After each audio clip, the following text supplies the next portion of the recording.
동작구를 비롯해 민생경제를 활성화하기 위한 방안에 대해 자세히 말씀해 주시기 바랍니다. 류삼용 후보부터 답변해 주시겠습니다. 가계부채가 사상 최대치를 기록하고 고금리로 인해서 민생경제가 상당히 어려운 상황입니다.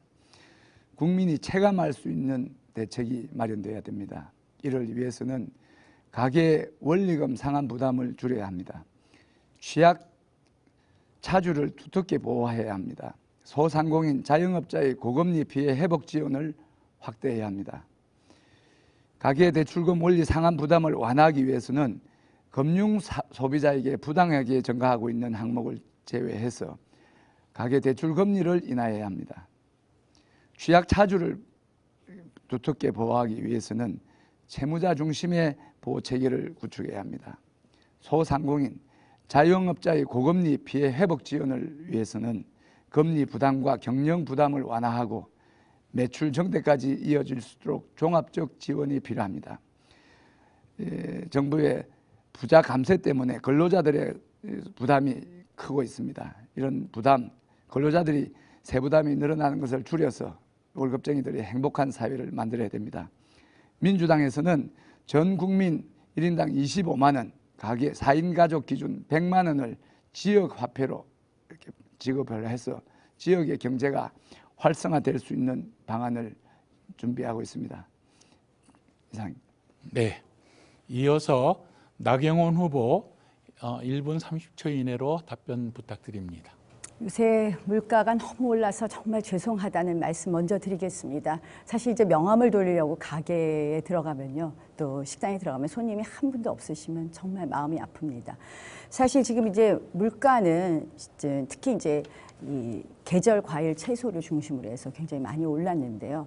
결국 이제 아주 긴급하게 물가를 잡기 위해서, 물가를 안정화시키기 위해서 지금 정부가 1,500억 원 서민 물가 안정기금을 지금 풀기 시작했습니다. 또 하나는 이제 부가세, 긴급 생필품, 뭐 통조림이라든지 출산육아용품이라든지 이런 거에 생필품 부가세 인하도 지금 하고 있고, 과일 가격 납품 단가 지원도 지금 하고 있습니다. 이렇게 해서 하루빨리 이제 물가를 안정화시키는데 이제 집중을 하고요. 지금 서민 경제 어려운 거, 사실 경제가 좋은 적은 없습니다. 늘 나쁘게 돼 있습니다. 왜냐하면 우리가 이미 저성장으로 갔기 때문입니다. 이 결국 저출산이라든지 이런 문제하고 다 관련이 되기 때문에 지금이 저는 그래서 대한민국이 준비해야 되는 때다. 심판해야 되는 것이 아니라 22대 국회는 바로 미래를 준비해야 되고, 그러기 위해서는 무엇을 해야 되느냐? 각종 구조개혁을 해야 된다. 노동개혁, 교육개혁, 연금개혁 같은 것이 필요할 것이고요. 일단 긴급하게 이렇게 어려운 서민들을 위해서 이미 정부가 이제 금융 관련돼서는 대책을 발표했고요. 예컨대 소상공인에 대해서 뭐 온누리 상품권 액수를 지원 확대를 한다든지, 영역을 좀 활용할 수 있는 지역을 확대한다든지 이런 것도 필요합니다. 예, 두 분의 답변 잘 들었습니다. 이어서 후보들의 보충 질문과 답변 시간을 가져보도록 하겠습니다. 먼저 류삼용 후보가 나경원 후보에게 보충 질문해 주시기 바랍니다. 동작구에 한정된 민생경제 활성화 방안이 있으신지, 특히 동작구는 대학이 3개나 있는데 이런 청년대에 대한 사업 지원 계획은 있는지, 저 같은 경우는 동작구를 청년 특구로 조성해서 일정 기간 동안 적정 재산 형성 때까지 인큐베이팅해서 자립의 기반을 다지게 하고 시너지 효과로 지역 경제에도 보탬이 되는 정책을 구상 중인데, 나 후보님의 생각은 어떠신지요? 동작구의 특별한 것, 뭐 당연히 동작구에 이제 청년들 대학이 이제 3개나 있습니다. 저희는 이제 대학 3개를 연계하는 클러스터를 만들어야 될 것이고요. 뭐 숭실대는 IT가 강하고, 뭐 숭실대가 데이터 산업단지를 유치하려고 합니다. 이러한 부분을 적극적으로 돕는 것부터, 그 문제를 풀어내는 것부터가 저는 동작구의 청년을 지원하는 거라고 생각을 합니다. 그 밖에 이제 동작구에는 참 소상공인들이 많은데요. 아까 이제 말씀드리다 말았는데 우리가 이제 예컨대 온누리 상품권 같은 걸 사용할 수 있는 게 어디만 사용하느냐? 보통 전통시장만 사용합니다.